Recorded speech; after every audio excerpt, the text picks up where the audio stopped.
Hello दोस्तों, मैं ओम झाझड़िया। पशु परिचर एग्जाम 2024 में आज दूसरी पारी का जो पेपर था उसको सॉल्व करवाने जा रहा हूं। दूसरी पारी में लगभग 23 क्वेश्चंस आपको मैथमेटिक्स के पूछे गए थे। उन सभी 23 के 23 प्रश्नों को हम वन बाय वन करके सरल करेंगे। मैं आपको बताना चाहूंगा कि पहली पारी और दूसरी पारी का जो पेपर था उनमें लगभग क्वेश्चंस में समानता थी, कुछ क्वेश्चंस को छोड़कर। बाकी अगर लेवल की बात करें तो दूसरी पारी का लेवल है वो मुझे थोड़ा सा ठीक लगा। यहां पर दूसरी पारी के पेपर में 4-5 क्वेश्चंस को अगर छोड़ दें तो बाकी सभी नॉर्मल क्वेश्चंस थे। सभी के सभी क्वेश्चंस अपनी सीट में से थे, आप देख सकते हैं, सीट को मिला सकते हैं। यहां पर मैं आपको बताना चाहूंगा, मैथ्स विद ओम झाझड़िया के नाम से अपना ऐप है। ये ऐप आप गूगल प्ले स्टोर से डाउनलोड कर सकते हैं। इस पर आपको फर्स्ट ग्रेड मैथ और रीजनिंग, फर्स्ट ग्रेड के फर्स्ट पेपर में मैथ और रीजनिंग के लगभग 10 से 12 क्वेश्चंस पूछे जाते हैं, उनका कंप्लीट सिलेबस। इसके अलावा रीट प्री और मेंस के भी सिलेबस आपको देखने को यहाँ पर मिल जाएंगे। इसके अलावा अन्य भर्ती परीक्षाओं से संबंधित भी मैथमेटिक्स यहाँ पर आपको अंकगणित का सिलेबस भी मिल जाएगा।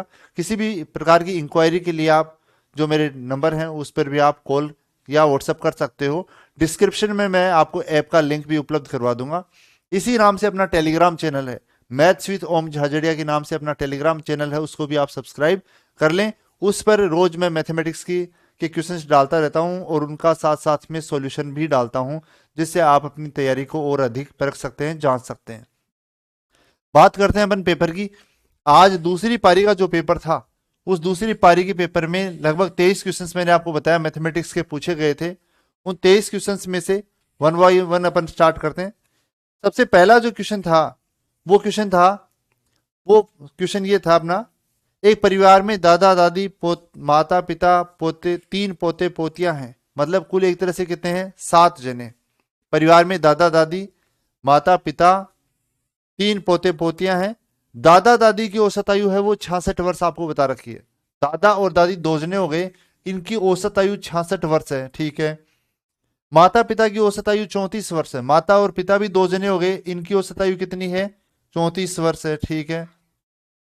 इसके अलावा अपन बात करें आगे तो पोते और पोती, 3 पोते पोतियां बता रखी हैं और इनकी औसत आयु है वो 8 वर्ष है। तो एक तरह से ये 2 4 और 3 7 जने हो गए परिवार में। और ये इन सातों की औसत आयु है, अपन सभी की कुल आयु निकालते हैं। क्यों? क्योंकि आपसे पूछा है परिवार के 7 सदस्यों की औसत आयु बताओ। सभी सातों के सातों मेंबर्स की औसत आयु पूछी है और वो कैसे आएगी, 7 सदस्यों की कुल आयु में 7 का भाग देंगे तब उनकी औसत आयु आपको प्राप्त होगी। यहां पर देखें, 2 सदस्यों की औसत आयु 66 वर्ष है तो कुल आयु होगी 132। 2 सदस्यों की औसत आयु 34 वर्ष है तो कुल आयु होगी 68 वर्ष। और 3 सदस्यों की औसत आयु 8 वर्ष है तो कुल आयु कितनी होगी, 24 वर्ष होगी। इस प्रकार से 7 सदस्यों की कुल आयु आप यहां से निकाल सकते हो। कितनी हो जाएगी, 4 9 2 11 और कितनी हो जाएगी यहां पर, सॉरी 12, 2 हो जाएगा और ये हो जाएगी 2, 224। 7 सदस्यों की कुल आयु होगी 224 और 7 सदस्यों की कुल आयु में 7 का भाग देंगे तो 7 21 7 दूनी 14। औसत आयु पूरे परिवार की या 7 सदस्यों की औसत आयु आपको यहां पर 32 वर्ष प्राप्त होगी, जो कि आपको पहले ही ऑप्शन में दे रखा है। आगे अपन बढ़ते हैं। इसके बाद अगले क्वेश्चन पर चलते हैं। अगला क्वेश्चन है इसमें, ये मेरे पास जो सीट थी उसमें 8वां क्वेश्चन था। इसके बाद अगला जो क्वेश्चन है अपना 9वां क्वेश्चन। 15 सेवों का विक्रय मूल्य है, 12 सेवों का विक्रय मूल्य, सॉरी 15 सेवों के क्रय मूल्य के बराबर है। लाभ हानि का बहुत ही अच्छा क्वेश्चन है। बहुत बार राजस्थान लेवल की भर्ती परीक्षाओं में इस प्रकार के क्वेश्चंस पूछे जाते रहे हैं और बहुत ही आसान तरीके से आप इसको कर भी सकते हो।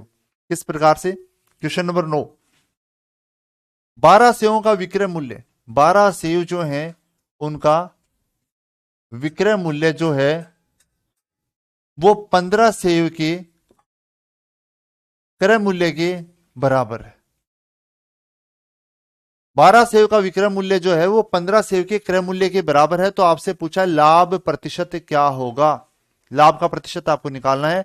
लाभ और हानि अपने को तब पता चलती है जब एक वस्तु का क्रय मूल्य अपने को पता हो और उस वस्तु का विक्रय मूल्य भी अपने को पता हो, तभी अपन लाभ या हानि बता सकते हो।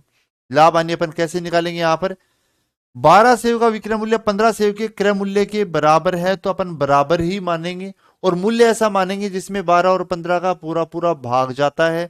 जैसे 12 और 15 का भाग 60 में जाता है तो 60, 120, 240 ऐसा कुछ भी आप मान सकते हो।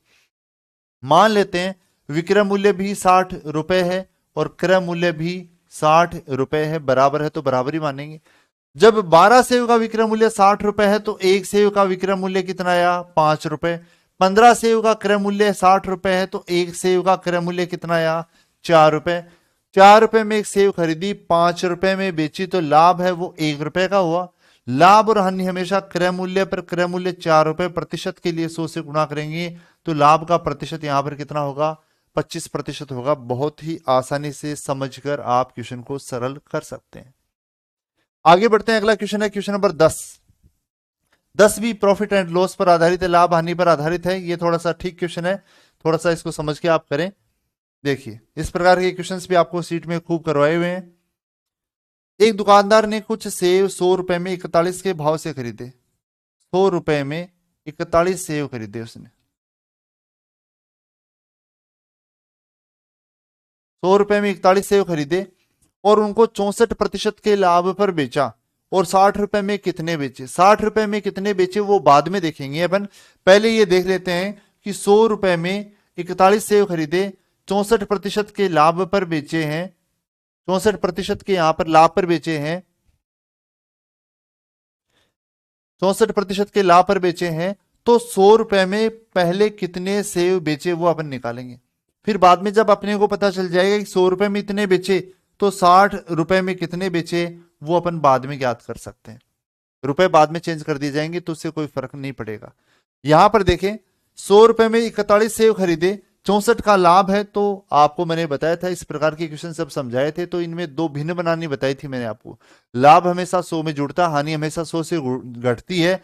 64 का लाभ है तो 164% हटाएंगे तो बट्टे में 100, या इसका उल्टा करेंगे तो 100 बट्टे में 164। ये इसकी 64% के लाभ की दो भिन्न बन गई। ये इसमें बड़ी संख्या है, ये इसमें छोटी संख्या है। 100 रुपए में 41 सेव खरीदे हैं, आपको ये 41 सेव जो है वो लाभ में बेचने। तो लाभ तो कब होगा, जब आप 41 से कम बेचो। 41 खरीदे हैं, 41 से कम बेचेंगे तभी लाभ होगा। तो 41 के मान को कम करना है, कम करने के लिए छोटी संख्या से गुणा करते हैं। और छोटी संख्या क्या है, 100 बटे में 164। सरल करेंगे तो यहां से इसका मतलब ये हुआ कि 100 रुपए में आपको कितने सेव बेचने पड़ेंगे, 25 सेव बेचने पड़ेंगे। 100 रुपए में 25 सेव बेचने पड़ेंगे तभी आपको 64% का लाभ होगा। लेकिन आपसे ये नहीं पूछा, 100 रुपए में कितने सेव बेचने, आपको पूछा है 60 रुपए में कितने सेव बेचने। जब 100 रुपए में सेव बेचे हैं कितने, 25, तो 1 रुपए में कितने बेचेंगे, 25 बटा 100, तो 60 रुपए में कितने बेचेंगे, 60 से गुणा।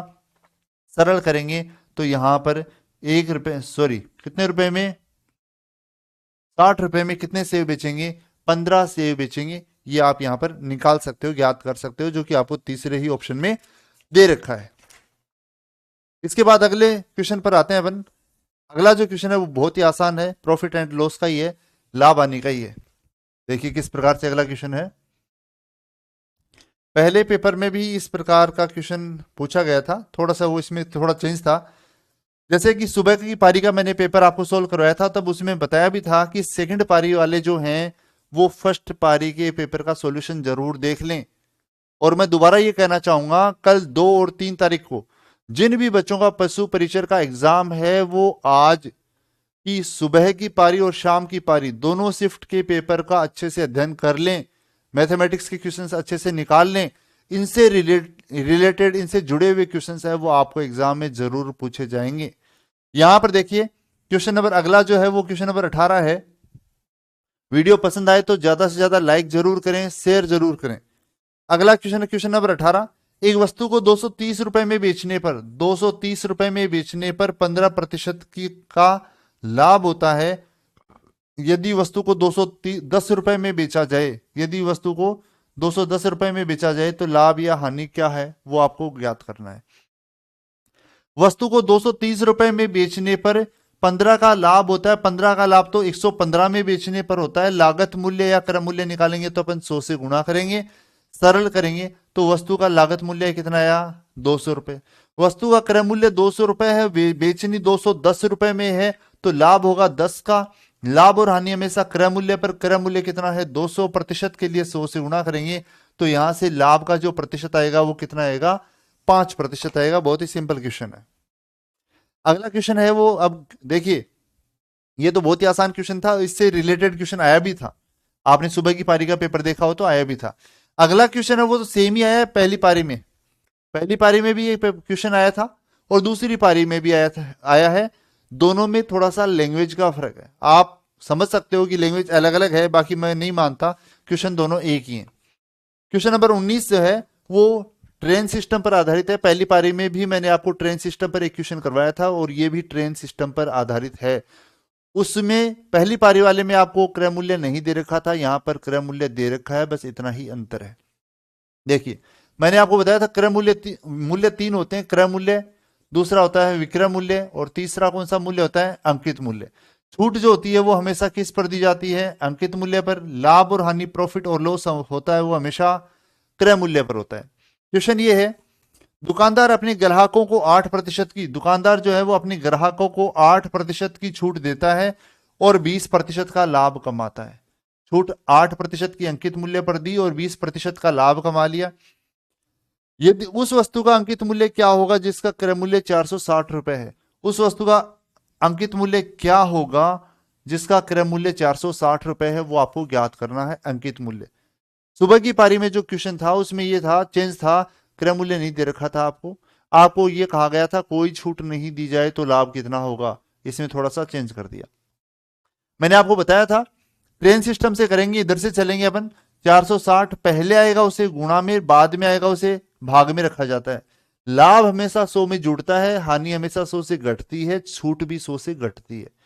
इधर से चलेंगे, पहले आएगा उसे गुणा में, 20 का लाभ है तो 120, बाद में आएगा उसे भाग में, 8 की छूट है तो 92।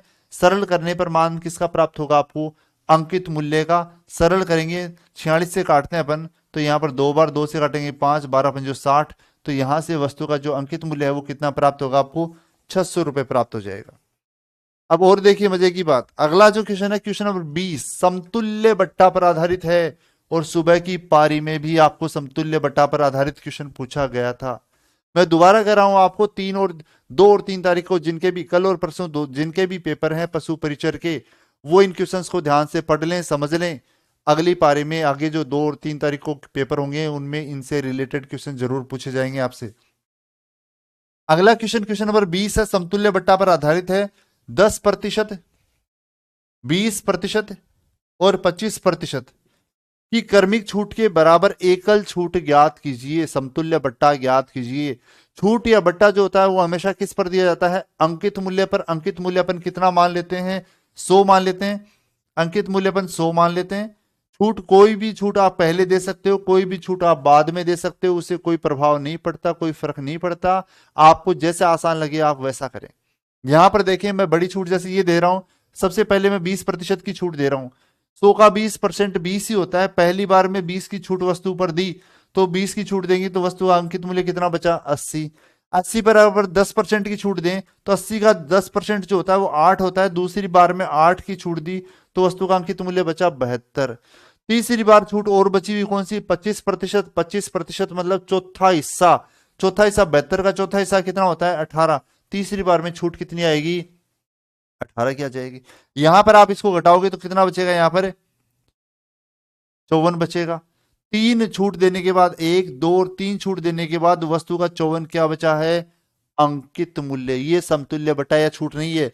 आप ऑप्शन में देखोगे तो पहला ही ऑप्शन आपको 54 दे रखा है, 54% दे रखा है, जबकि ये आपका आंसर नहीं है। आपको निकालना है समतुल्य बट्टा, इनके बराबर छूट निकालनी है। तो या तो आप ये करो कि 18, 8 और 20, 8 और 18 इन तीनों को जोड़ो, या आप ये कहो कि 100 रुपए अंकित मूल्य वस्तु का था और 3 छूट देने के बाद वस्तु को 54 रुपए में बेचा, इसका मतलब छूट जो है वो कितनी दी है 46% की दी है। समतुल्य बट्टा 46% दिया है, जो कि आपको दूसरा ही ऑप्शन दे रखा है। काफी बच्चे इसको जल्दीबाजी में गलत कर देते हैं और 54% कर देते हैं, जबकि वास्तव में इसका आंसर क्या आएगा 46% आएगा। पहली पारी में भी डिटो यही क्वेश्चन था और इसी प्रकार के ऑप्शन उसमें भी दे रखे थे। आगे क्वेश्चन नंबर 21, अगला क्वेश्चन देखिए 21 नंबर क्वेश्चन है, प्रॉफिट एंड लॉस पर आधारित है। अच्छा क्वेश्चन है, ये भी सेंटर की एग्जाम्स में खूब पूछा जाता है। Question number 21। इसका एक सीधा तरीका मैंने आपको बताया था। किसी वस्तु की कीमत में 10% की कमी होने पर एक दुकानदार वस्तु को 8 किलोग्राम अधिक मात्रा में 3600 रुपए में खरीद सकता है। कीमत कम होने के बाद वस्तु की प्रति किलोग्राम कीमत कम ज्ञात कीजिए। बहुत ही अच्छा क्वेश्चन है, थोड़ा सा घुमा के भी पूछा गया है, लास्ट में काफी बच्चे इसको गलत भी करके आए हैं, मैंने ये भी देखा है। आपको मैंने बताया था एक सीधा तरीका इसका क्या होता है, या तो आप इसको एक्स मान के करो, या सीधा एक तरीका होता है प्रारंभिक मूल्य ज्ञात करने का तरीका होता है, वो क्या होता है, रुपए बट्टे में अंतर, रुपए बट्टे में अंतर इंटू वृद्धि या कमी जो भी है। और बट्टे में अगर आपको कमी है तो 100 माइनस कमी कर दो, वृद्धि है तो 100 प्लस वृद्धि कर दो। ये प्रारंभिक मूल्य ज्ञात करने का तरीका होता है। यहां पर अपन देखें तो रुपए कितने हैं, रुपए हैं 3600 रुपए। कितने किलोग्राम का अंतर है, 8 किलोग्राम का अंतर है। इंटू में कमी कितनी है, 10 की कमी है। और 100 माइनस कमी, 100 में से 10 घटाएंगे तो बचेगा कितना, 90। 0 से 0, 9 से घटाएंगे 9 चौक 36, 0 0, और 8 से घटाएंगे 8 पंचो 40, 50 रुपए प्रति किलोग्राम। ये 50 रुपए प्रति किलोग्राम कौन सा मूल्य है, प्रारंभिक मूल्य है, किसका, वस्तु का। अगर प्रारंभिक मूल्य पूछा होता तो आंसर 50 रुपए प्रति किलोग्राम होता, और आंसर ऑप्शन में आपको 50 दे भी रखा है। लेकिन प्रारंभिक मूल्य नहीं पूछा आपसे, बहुत बच्चे इसको 50 करके आएंगे, जो कि गलत होगा। आप कमेंट के माध्यम से मुझे जरूर बताएं आपने सही किया या गलत किया। आपको पूछा कम, वस्तु की कीमत कम होने के बाद की कीमत ज्ञात करो। कीमत कम होने के बाद उसका भाव क्या है। आपको पता है प्रारंभिक मूल्य 50 रुपए है, बाद में वस्तु की कीमत में 10% की कमी हुई है, तो 50 में जब 10% की कमी करेंगे तो आप इसको सरल करेंगे, 10 की कमी करेंगे तो नया जो भाव होगा वो कितना होगा, 45 रुपए प्रति किलोग्राम होगा उस वस्तु का। तो इसका सही जो आंसर है वो कितना होगा, 45 रुपए प्रति किलोग्राम। आगे अपन बढ़ते हैं। इसके बाद अगला जो क्वेश्चन है वो भी बहुत ही आसान है, संख्याओं पर आधारित है। देखिए किस प्रकार से, क्वेश्चन नंबर है 69।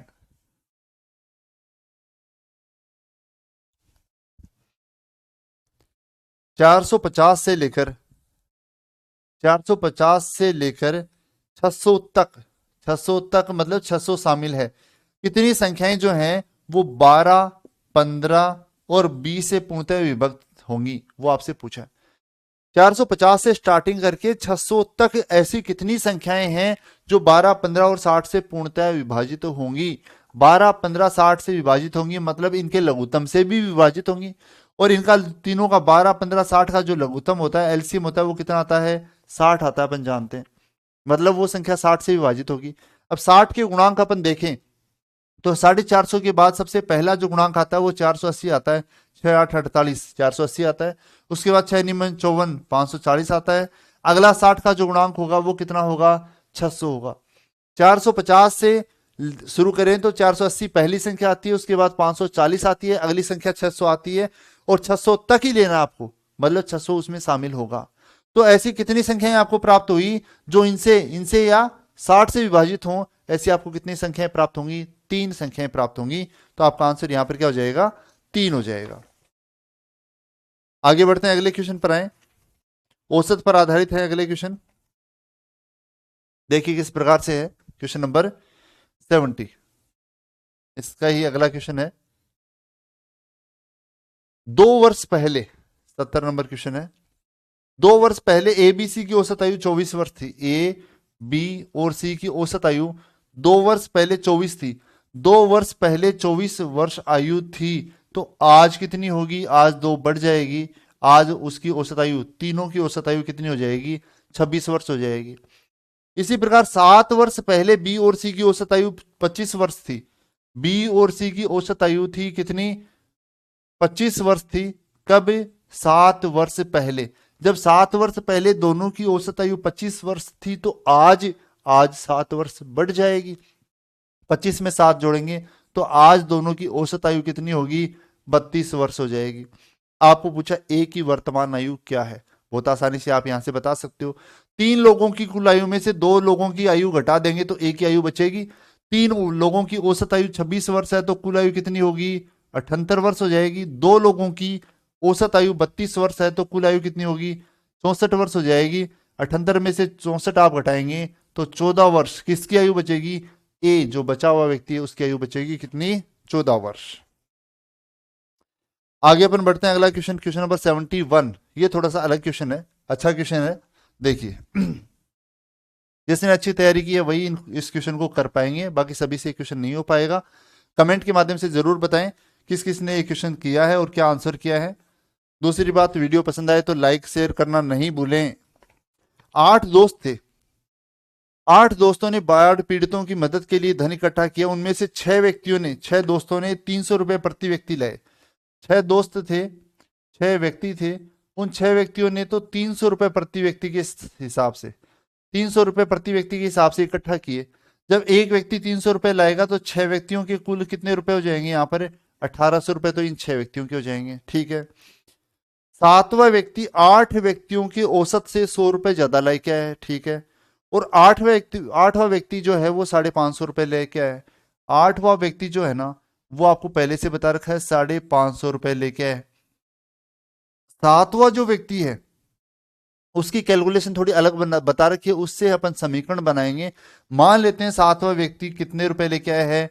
x रुपए वो लेके आया है। थोड़ा सा सोल्व करने का मैं तरीका आपको बता रहा हूं। इस प्रकार आप देखोगे तो इनका कुल धन हो जाएगा कितना? 1800 और 500, 2350। 2350 प्लस x रुपए, ये इन सब का कुल धन हो गया, 8 के 8 व्यक्तियों का। अब आपको यहां पर क्या ट्विस्ट क्या है, इसमें समीकरण बनाने का तरीका क्या है वो देखो आप। 7वां व्यक्ति जो है 8 व्यक्तियों के औसत से 100 रुपए अधिक लाया है। 8 व्यक्तियों का औसत, 8 व्यक्तियों का औसत क्या होगा? 8 व्यक्तियों के, जब 8 व्यक्तियों का जो कुल धन है उसमें 8 का भाग दे देंगे तो ये 8 व्यक्तियों का औसत धन हो गया। और क्या कहा गया? 7वां व्यक्ति 8 व्यक्तियों के औसत से 100 रुपए ज्यादा लेके आया, जबकि अपने माना है कि 7वां व्यक्ति कितने रुपए लेके आया है? x रुपए लेके आया है। और ये व्यक्ति जो है 8 के औसत से 100 रुपए ज्यादा लेके आया, ये 100 रुपए क्या लेके आया? ज्यादा। तो इसमें से अगर 100 अपन माइनस कर देंगे तो ये धन आपस में क्या हो जाएगा? बराबर हो जाएगा, समीकरण बन जाएगी। जैसे समीकरण बनेगी x का मान आ जाएगा, मतलब 7वें व्यक्ति का धन आ जाएगा, और 7वें व्यक्ति का धन आ जाएगा तो सभी का कुल धन भी आपको प्राप्त हो जाएगा। और वही आपसे पूछा गया है। सरल अपन करते हैं, इसके बट्टे में 1 करके वज्रुणा करेंगे, वज्रुणा करेंगे तो 8 से इधर मल्टीप्लाई कर देंगे अपन, कितना हो जाएगा? 8x माइनस का 800 बराबर 2350 प्लस का x है ही। और सरल करेंगे तो 800 इधर प्लस हो जाएगा, x इधर माइनस हो जाएगा, बचेगा 7x बराबर 800 प्लस करेंगे तो कितना हो जाएगा? 3150। और x की वैल्यू निकालेंगे, 7 से डिवाइड करेंगे, 7 चौ 28, बचे कितने? 3 7 5 35, 0 450। x की वैल्यू 450 आई, मतलब ये 7वें व्यक्ति के द्वारा दिया गया धन आ गया। और 2350 में अगर 450 x का मान और जोड़ देंगे, 2350 तो 6 और छठे और 8वें व्यक्ति के द्वारा दिया गया धन है 2350, और 7वें व्यक्ति ने कितने दिए? 400 रुपए, 450 रुपए और दिए हैं। तो इस प्रकार कुल धनराशि कितनी हो गई? 2800 रुपए। कुल धनराशि कितनी एकत्रित हुई? तो वो धनराशि कितनी होगी? 2800 रुपए होगी। यही अपना आंसर है, दे रखा जो आपको दूसरे ऑप्शन में। इसके बाद अपन आगे और बढ़ते हैं। इसके बाद अगला जो क्वेश्चन है वो आय व्यय पर, आय व्यय और बचत पर आधारित है। अनुपात समानुपात का बहुत ही अच्छा क्वेश्चन है। अनुपात समानुपात के 3-4 क्वेश्चंस अच्छे बनते हैं, उनमें से ये भी है। राजस्थान लेवल की सभी भर्ती परीक्षाओं में ये क्वेश्चन पुराने टाइम में, अभी तो थोड़ा कम कर दिया इसको, बाकी ये काफी पूछा गया क्वेश्चन है। और जो कि यहाँ पर इस पेपर की अगर बात करूं तो इसमें ऑप्शंस में मुझे गलती लग रही है। किस प्रकार से? ए और बी की आय का जो अनुपात है वो तो है कितना? 4:3। आय का अनुपात 4:3 है। इनके व्यय का जो अनुपात है वो है कितना? 3:2 है। और इनकी जो बचत है, इनकी बचत है वो 800 रुपये मासिक है, 800 रुपये प्रत्येक की मासिक है। आय का अनुपात आपको दे रखा है, व्यय का अनुपात आपको दे रखा है, बचत आपको दे रखी है। तो आपसे दोनों की कुल आय पूछी गई है, उनकी मासिक आय का योग क्या है। दोनों की अलग अलग आय भी पूछी जा सकती है, दोनों की कुल आय भी आपसे पूछी जा सकती है। यहां पर आपको दोनों की कुल आय पूछी गई है। आपको 2-3 तरीके बताए हुए हैं इसके, मान के भी कर सकते हैं आप, समझ के भी कर सकते हैं आप, या अगर थोड़ा सा हल्का सा मैं बताऊं तो इन दोनों के वज्रुणा का जो अंतर है, वज्रुणा का जो अंतर है वो इन दोनों के वज्रुणा के अंतर के क्या होता है? बराबर होता है। इन दोनों का वज्रुणा 3 9 अक्स और ये 4 दूनी 8 अक्स। 9 अक्स और 8 अक्स का जो अंतर होगा वो 1 अक्स होगा। वो अंतर जो है इन दोनों के वज्रुणा के अंतर के बराबर होता है। 8 दूनी 1600 8 ये 2400, 1600 और 2400 का अंतर जो होगा वो कितना होगा, 800 होगा। ये x का मान अपन यहां रखेंगे तो a और b की आय आ जाएगी, a और b की आय को जोड़ देंगे तो कुल आय आ जाएगी। a और b की कुल आय 4x और 3x, कुल आय कितनी है, 7x है। x की वैल्यू कितनी है, 800, तो 7 गुणा में 800 देखें तो 7 गुणा में 8 कितना होंगे, 5600 रुपए। ए और बी की कुल आय 5600 रुपए होगी, जबकि यहाँ पर ऑप्शन जो दे रखे हैं वो 56,000 दे रखा है, जो कि क्या है, गलत है। अगला क्वेश्चन है क्वेश्चन नंबर 92। आयु पर आधारित अनुपात का एक छोटा सा क्वेश्चन है, देखिए किस प्रकार से सरल करेंगे अपन इसको। अनुपात आपको आयु का दे भी रखा है और पूछा भी है। क्वेश्चन नंबर 92, पी और क्यू की वर्तमान आयु का अनुपात, पी और क्यू की वर्तमान आयु का जो अनुपात है वो 5:7 है। क्यू पी से 4 वर्ष बड़ा है, क्यू जो है वो पी से 4 वर्ष बड़ा है, जबकि अनुपातों में क्यू है वो पी से 2 अनुपात बड़ा है, तो 4 मान होगा 2 का। पी की आयु निकालेंगे तो अपन 5 से गुणा करेंगे, सरल करेंगे तो पी की आयु होगी वो कितनी होगी, 10 वर्ष। इसी प्रकार क्यू की आयु निकालेंगे तो यहाँ पर 7 से गुणा करेंगे तो 7 दूनी 14 वर्ष होगी। तो पी और क्यू दोनों की आयु 10 वर्ष और 14 वर्ष है, वर्तमान में है। 4 वर्ष बाद उनकी आयु का अनुपात क्या होगा, आज दोनों की आयु 10 वर्ष और 14 वर्ष है, 4 वर्ष बाद दोनों ही 4 वर्ष बड़े हो जाएंगे, और 4 वर्ष बाद ये 14 वर्ष का होगा, ये 18 वर्ष का होगा, और ये इनकी आयु का अनुपात होगा।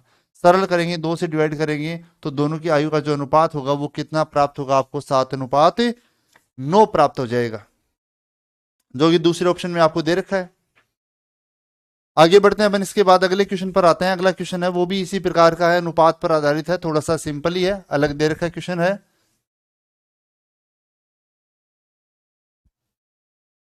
अपना जो ऐप है मैं आपको बताना चाहूंगा, किसी ने ध्यान नहीं दिया हो तो, अपना जो ऐप है वो ऐप आप maths with Om Jhajharia, maths with Om Jhajharia के नाम से गूगल प्ले स्टोर पर अपना ऐप है। डिस्क्रिप्शन में ऐप का मैं लिंक भी आपको उपलब्ध करवा दूंगा। इस ऐप को आप डाउनलोड कर लें। इस पर रीड, फर्स्ट एड वगैरह के, अर्थमेटिक वगैरह के कोर्सेज डाले हुए हैं, जो भी आपको जिसकी जरूरत हो उसके अनुसार आप ले सकते हैं। मैथ्स विद ओम झाझड़िया के नाम से अपना टेलीग्राम चैनल है, उसको भी आप सब्सक्राइब कर लें। उस पर भी आपको अपडेट्स और क्विज, मैथ्स की क्विज देखने को मिलेंगी। तो और वीडियो पसंद आए तो आप जरूर शेयर करें। जो 2 और 3 तारीख के जो भी आपके साथी हैं जो एग्जाम देंगे उनको वीडियो जरूर शेयर करें, जिससे उनको पता चले कि किस प्रकार के क्वेश्चंस पूछे जाएंगे। अगला क्वेश्चन है क्वेश्चन नंबर 93। 2400 रुपए हैं और 2400 रुपए को बांटा जाना है। किस प्रकार से बांटा जाना है, ए और बी के बीच में इस प्रकार से बांटे जाना है कि ए के हिस्से का 4/9 और बी के हिस्से का 2/3 जो है वो परस्पर बराबर है। ए के हिस्से का 4/9 और बी के हिस्से का 2/3 परस्पर क्या है, बराबर है। तो आपको पूछा है बी का हिस्सा क्या होगा। सरल अपन करेंगे तो यहां से ए और बी के धन का अनुपात आपको प्राप्त हो जाएगा। सरल करेंगे, 2 एकम 2, 2 दूनी 4, वज्रगुणा कर देते हैं तो यहां से क्या होगा, 2a बराबर क्या होगा, 3b, 2a बराबर 3b हो जाएगा। या a/b अगर ज्ञात करोगे तो 3/2, 3/2 मतलब 3:2 आपको प्राप्त होगा। a अनुपात b का मान आपको यहां से 3:2 प्राप्त हुआ है। कुल धनराशि को क्या इस अनुपात में आप बांट सकते हैं। कुल धनराशि 2400 रुपए, अनुपातों में कुल धनराशि 3 और 2 5, बी का हिस्सा निकालना है तो आप किससे गुणा करेंगे, 2 से गुणा करेंगे। सरल करेंगे तो बी का हिस्सा आपको यहां से कितना प्राप्त हो जाएगा, सॉरी 5 से डिवाइड करेंगे, 5 चौक 20, 5 8 40, 0 48 दूनी 96, 960 रुपए। तो यहां से बी की जो राशि है वो आपको कितनी प्राप्त होगी, 960 रुपए प्राप्त हो जाएगी। आगे अपन बढ़ते हैं, अगले क्वेश्चन पर आते हैं। Question number 94। क्वेश्चन नंबर 94 देखिए,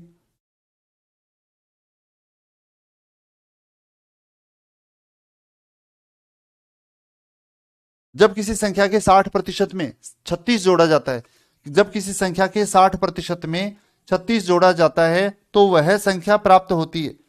जब किसी संख्या के 60% में 36 जोड़ा जाता है तो हमें वही संख्या प्राप्त होती है। मान ली वो संख्या कितनी है, 100, 60% में 36 जोड़ा तो वो संख्या प्राप्त हो गई, मतलब वो संख्या कितनी हो गई, 100% हो गई। तो आपको वह संख्या ज्ञात करनी है। आपको क्वेश्चन में बता रखा है कितना जोड़ा जाता है, 36 जोड़ा जाता है। जबकि परसेंटेज में देखें तो 60 में 40 जोड़ने पर वो संख्या प्राप्त होगी। तो 36 जो है वो प्रतिशत में मान होगा 40 का। संख्या ज्ञात करनी है तो अपन किससे गुणा करेंगे, 100 से गुणा करेंगे। सरल करेंगे, 20 से काटेंगे 2 बार, 20 से काटेंगे 5, 2 से काटेंगे 18, 18 पंजो 90। तो वो संख्या आपको कितनी प्राप्त होगी, 90 प्राप्त हो जाएगी। अगले वाले क्वेश्चन पर आते हैं, क्वेश्चन नंबर 95। क्वेश्चन नंबर 95 देखिए।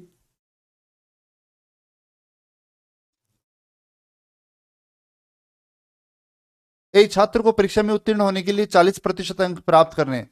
उत्तीर्ण होने के लिए एक छात्र को पास होने के लिए 40% अंकों की आवश्यकता है।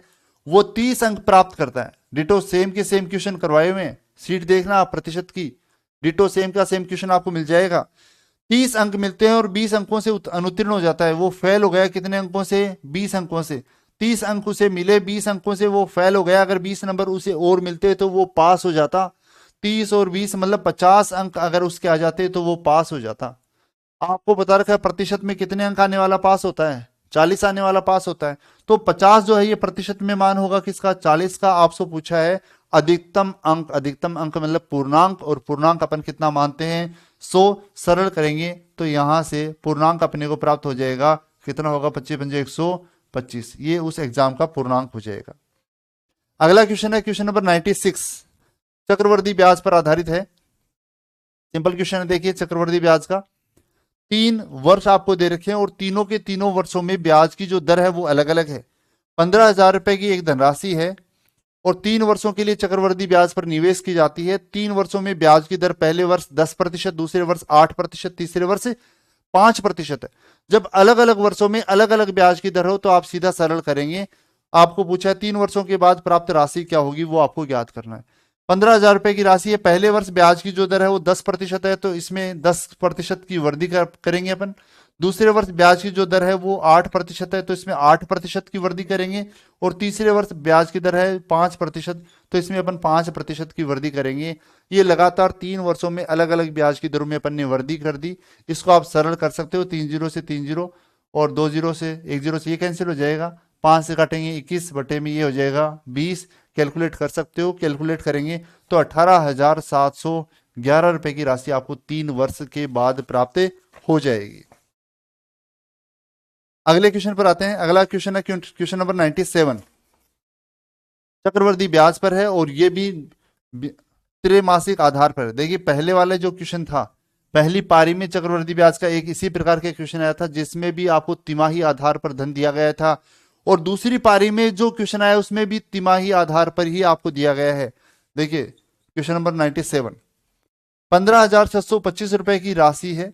15,625 रुपए की राशि है और ब्याज की दर जो आपको बता रखी है वो 16% ब्याज की दर पर तिमाही आधार पर, तिमाही आधार पर आपको दी गई है।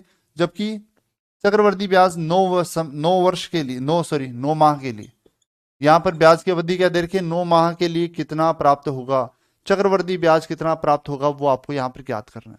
सरल करें तो मूलधन दे रखा, दर है, समय है, ब्याज की अवधि क्या है? तिमाही, 3-3 महीने साल में 4 बार आते हैं, तो दर को 4 से भाग, दर को 4 से भाग, समय को 4 से गुणा करेंगे। दर को 4 से भाग देंगे तो 4%, समय को 4 से गुणा करेंगे 9 चौक 36 महीने, मतलब आपको समय कितना प्राप्त होगा? 3 वर्ष प्राप्त होगा। आप इन दोनों का डेल्टा बनाएंगे, डेल्टा बनाना मेरा बताया हुआ आपको।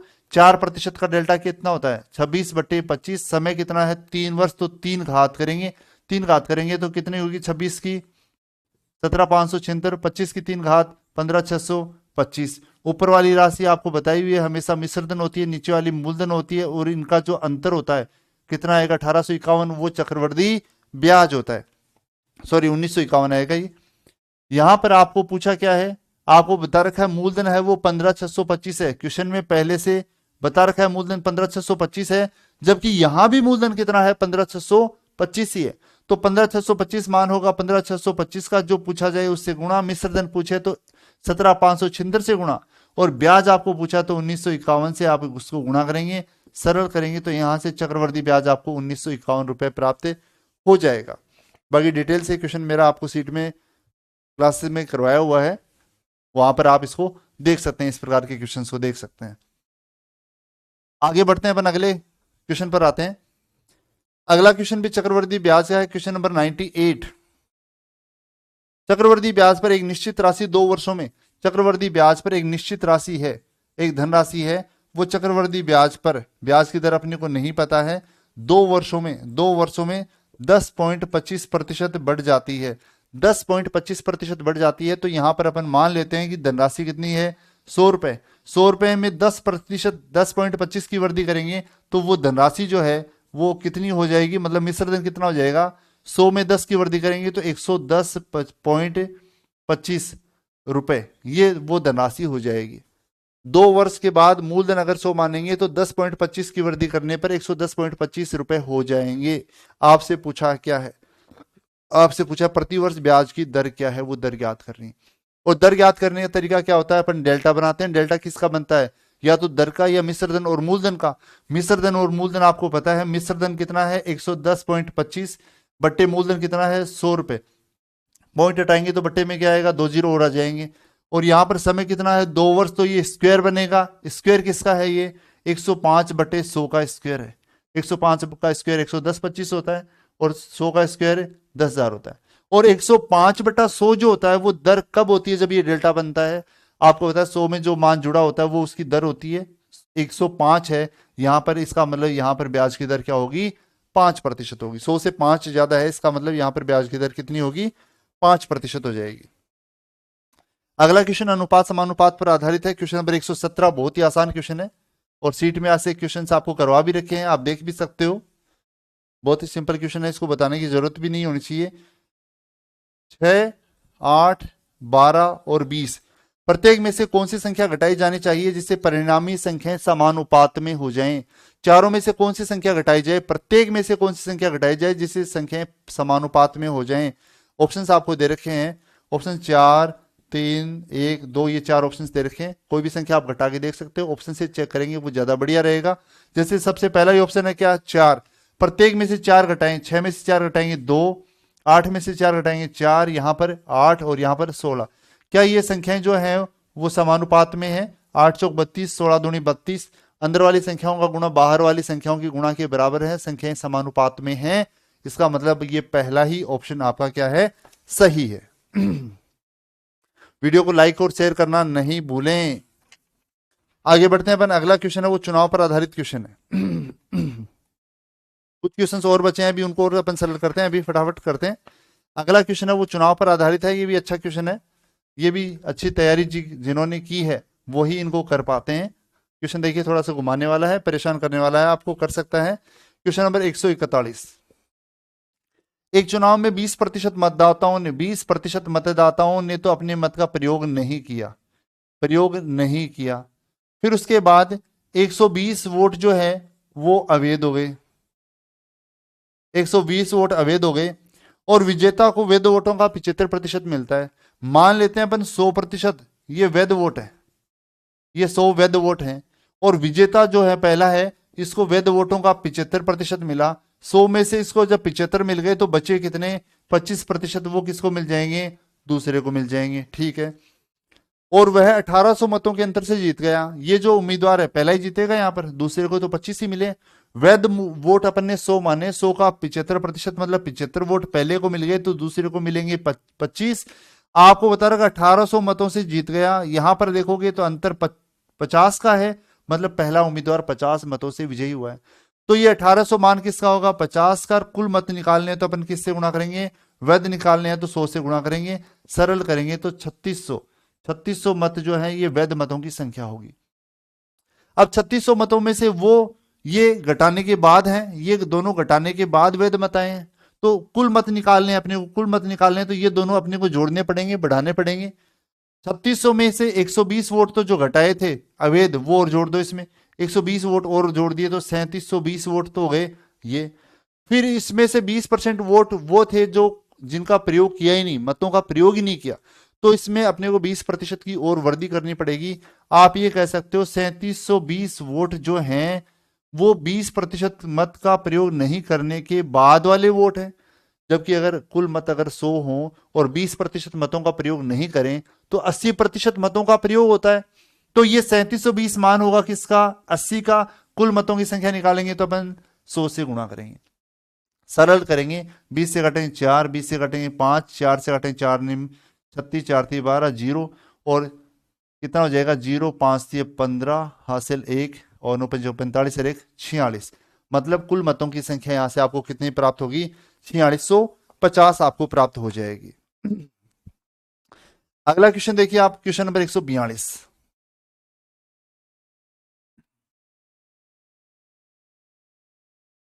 Question number 142। साधारण ब्याज पर एक निश्चित राशि 3 वर्षों में, साधारण ब्याज पर एक निश्चित साधारण ब्याज पर एक निश्चित राशि 3 वर्षों में 9,300 रुपए और 5 वर्षों में 10,500 रुपए हो जाती है, तो मूलधन आपको ज्ञात करना है। बहुत ही सिंपल साधारण ब्याज का क्वेश्चन है, बहुत सारे ऐसे मैंने करवाए भी आपको 3 वर्षों में 9300 रुपए हो जाती है, 5 वर्षों में 10,500 रुपए हो जाती है, मतलब दोनों ही मिश्र धन है। कितने रुपए यहां पर बढ़े, 10,500 में से 9300 घटाएंगे तो 1,200 रुपए बढ़े। जो बढ़ेगा वो क्या बढ़ेगा, ब्याज। कितने वर्षों का, 2 वर्षों का, 5 और 3 का डिफरेंस 2 वर्ष, 2 वर्षों का ब्याज 1,200 रुपए। जब 2 वर्षों का ब्याज 1,200 रुपए है तो 1 वर्ष का ब्याज कितना होगा, 600 रुपए होगा। और 3 वर्षों के मिश्र धन में से अगर 3 वर्षों का ब्याज घटा देंगे तो मूलधन आपको प्राप्त हो जाएगा। 1 वर्ष का ब्याज 600 रुपए है तो 3 वर्षों का ब्याज 1,800 रुपए। 3 वर्षों के मिश्र धन में से 3 वर्षों का ब्याज घटा देंगे तो यहां पर मूलधन कितना प्राप्त होगा, आपको 7,500 रुपए प्राप्त हो जाएगा। अगला क्वेश्चन भी साधारण ब्याज का बहुत ही आसान क्वेश्चन है, साधारण ब्याज का बहुत ही सिंपल आसान क्वेश्चन है। देखिए किस प्रकार से साधारण ब्याज के सबसे पहले प्रश्न जो मैंने आपको करवाए थे, सबसे पहले पेज पर जो क्वेश्चंस थे उनमें से ही है ये। मूलधन, दर, समय, ब्याज और मिश्र धन, ये 5 ही मान होते हैं। कितने वर्षों में एक निश्चित राशि, निश्चित धनराशि मतलब 100 रुपए, कितने वर्षों में, समय आपको ज्ञात करना है। 20% साधारण ब्याज की दर से स्वयं की 4 गुनी हो जाएगी, स्वयं की 4 गुनी हो जाएगी। स्वयं की धनराशि कितनी मानी है, 100 रुपए, 4 गुनी होगी तो 400, 400 क्या होगा, मिश्र धन। मिश्र धन में से मूलधन घटा देंगे तो ब्याज कितना प्राप्त होगा, 300 रुपए। और आपको मैंने बताया हुआ है जब मूलधन 100 रुपए होता है तो दर गुणा समय ब्याज के बराबर होता है। मूलधन 100 रुपए होगा तो दर गुणा समय, इन दोनों का गुणा ब्याज के बराबर होगा। अगर ब्याज में दर का भाग दे देंगे तो यहां से समय आपको प्राप्त हो जाएगा, समय का भाग दे देंगे तो दर आपको प्राप्त हो जाएगी। मतलब यहां पर समय कितना होगा, 15 वर्ष होगा। आगे बढ़ते हैं, अपन अगले क्वेश्चन पर आते हैं। देखिए अगला क्वेश्चन है क्वेश्चन नंबर 145, 145। 2928 में कौन सी सबसे छोटी संख्या, सबसे छोटी कौन सी संख्या जोड़ी जाए ताकि परिणामी संख्याएं 3, 4, 5, 6 से पूर्णतः विभाजित हो जाएं। इसमें सबसे छोटी संख्या क्या जोड़ी जाए, जोड़ने के बाद ताकि परिणामी जो संख्या आए, इसको जोड़ने के बाद जो आए वो इन चारों संख्याओं से पूर्णतः विभक्त होनी चाहिए। ऑप्शंस आपको दे रखे हैं, जैसे ऑप्शन दे रखे हैं 7, 8, 12 और 2, ये 4 ऑप्शंस आपको यहां पर दे रखे हैं। यहां पर अगर आप देखोगे 5 से पूर्णतः विभाजित होनी चाहिए, मतलब ये यहां पर 5 का पूरा पूरा भाग जाना चाहिए। 5 का भाग जब जाएगा जब इकाई अंक या तो 0 हो या फिर 5 हो, तभी 5 का पूरा पूरा भाग जाएगा।